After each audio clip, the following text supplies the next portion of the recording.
रहे। कल्पेंद्र, जिस घर अंदर नारी जाति का होता सम्मान रहे, वो घर में से समझो भाइयों देवों का ये स्थान रहे।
जिस घर अंदर नारी जाति का होता सम्मान रहे, वो घर में से समझो भाइयों देवों का स्थान। पत्नियां खुश होकर के मन में मोद मनाती, वहां सुख संपत्ति और लक्ष्मी दौड़ी दौड़ी आती। कंगालियों गरीबियत कर्मानुसार आ जाती, तो पति पत्नी के प्यार को लगकर डर करके भग जाती। अगर घर में गरीबी है और पति और पत्नी में आत्मा की गहराइयों से प्यार है, तो घर में गरीबी नहीं रुकेगी। अन्न वस्त्र बल बुद्धि की उस जगह बिल्कुल हाँ रहे, जिस घर अंदर नारी जाति की होती सम्मान। याद रखिए। और बताओ, पत्नी जहां प्रसन्न रहे, उस घर की होती सफाई। वो खान पान और रहन सहन में दिखलाई दे चतुराई।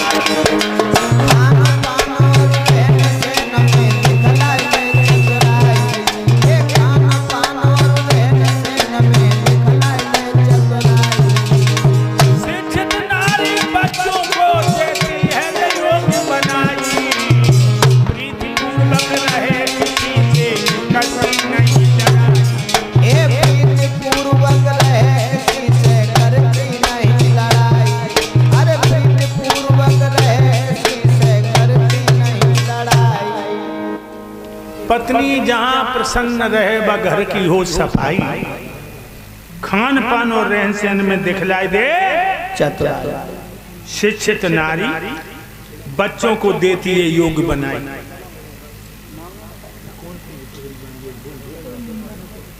नाम भैया नाम दे जाओ लिख के, जो अभी सम्मान करके गए हैं।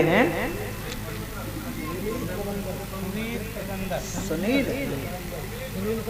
और ये भ्राता श्री सुनील प्रबंधक, ये भाई साहब हमारे गुरुदेव जी को एक पगड़ी और गले में राधे राधे का दुपट्टा, और हम सब साथियों को एक एक पगड़ी और माला डाल करके सम्मान दे रहे हैं। भगवान ने सुख शांति देता रहे, सद्बुद्धि प्रदान करता रहे। एक बात और बताऊं भक्तों, लड़कों को तो पढ़ाते ही हो, लेकिन लड़कियों को शिक्षा में कम मत रखो, पीछे मत रखो।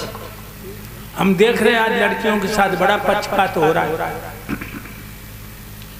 लड़का पैदा भो द्वार ढोल बज रहो, और लड़की पैदा हुई है तो गली में ऐसे जाए रहो मन जब डकैती पर। एक बात बताऊं, लोग कंस अच्छा था, कंस जो था बहुत अच्छा था। बाने देवकी के लला तब मारे जब पैदा हुई है। आजकल के कंस पैदा नहीं होने देते। अल्ट्रासाउंड में देखो कि लड़की है, पेट में हत्या कर दे। क्यों मारते लड़की को? दहेज न देना पड़े, दमान न ढूंढना पड़े। इतने लोग बैठे हो, खड़े हो के बताओ कि हमारे घर में 6 लड़कियां हमें गरीब कर गई। बेटियां गरीब नहीं करती, नसीब लेके आते लोगों। हमारी कथा हो रही थी इधर जिला बदायूं में। एक माँ खड़ी हो गई और कहने लगी, स्वामी जी जो लो हमारे 5 लड़का रहे, हम भूखकर मरती रही, और जब से 2 लड़की मेरे घर में आ गई, आज कपड़ा से, अन्न से, पैसा से कोई दुखी नहीं। देखिए जो लोग 5 लड़का रहे तो लोग भूखकर मरते रही। इसीलिए लोगों इतना ध्यान रखना, लड़कियां लड़कों से बढ़ करके हैं, इनकी हत्या मत करो, इनकी हत्या न करो। लड़की न होती तो हम और आप न होते। अगर ये लड़कियां न होती तो हम और आप न होते, हम और आप न होते तो हमारे तुम्हारे बाप न होते। ध्यान रखो, बेटियों को न मारो, पढ़ाओ नहीं। हम देख रहे हैं दिन ही दिन लड़कियां कम होती है। जाई गांव में हम लड़कियां देख रहे हैं, जब गांव में ही लड़कियां बहुत कम है। हम आज से 30 साल पहले बता रहे थे लड़कियां थी, पंडाल भर जाता था बेटियों से। आज बेटियां ढूंढने न मिल रही। सबसे ज्यादा हत्या हो रही है हरियाणा में।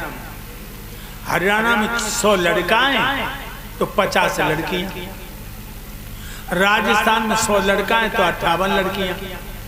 और जो उत्तर प्रदेश में लड़की कितनी कम है मालूम है? 100 लड़का हैं तो 63 लड़कियां। अब ये 37 लड़का दूल्हा बन के बारात लेके कहां जाएंगे? ये 37 लड़का दूल्हा बन के बारात लेके कहां जाएंगे? अगर 10 साल लड़कियों की हत्या न रुकी तो लड़कियां ढूंढने नहीं मिलेंगी। इसलिए भाइयों ने बेटियों को बचाओ, इन बेटियों को बचाओ। रानी पवन रेखा कोई औलाद नहीं हुई, राजा ने अपनी प्यारी के दिल को नहीं दुखाया। एक दिन रानी पवन रेखा मासिक धर्म से निवृत्त भई। जब मासिक धर्म से निवृत्त भई तो स्नान करके कपड़े बदले और 16 श्रृंगार करके बैठे। श्री सुखदेव जी बोले, हे राजा परीक्षित, उग्रसेन दरबार खत्म करके आए और महारानी आंगन में बैठी हैं। तो उनके चेहरा को देख करके महाराज मुस्कुरा गए, बोले, गोरी बड़ा श्रृंगार करके बैठी हो, क्या है राजा है? कहने लगी, पिया मैं सोचती हूँ जंगल में चलूं, ऋषि मुनियों की कुटियों पर चल करके उनके दर्शन करूं, जंगल की पावन हवा का पान करूं। राजा उग्रसेन कहने लगे, गोरी दिल तो मेरा भी चाहता मैं तुम्हारे साथ चलूं, लेकिन कल कई मुकदमे अधूरे छोड़ दिए, आज मुझे निपटाने हैं। इसलिए तुम मेरा सफेद घोड़ों वाला रथ लिए जाओ और अपनी सहेलियों को लिए जाओ, जंगल में संतन के दर्शन कर आओ। आज्ञा पा करके भक्तों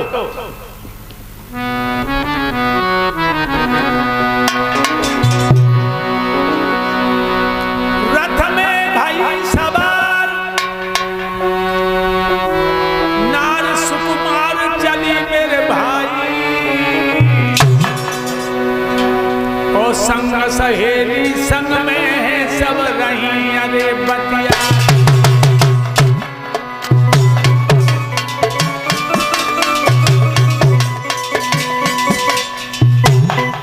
जंगल में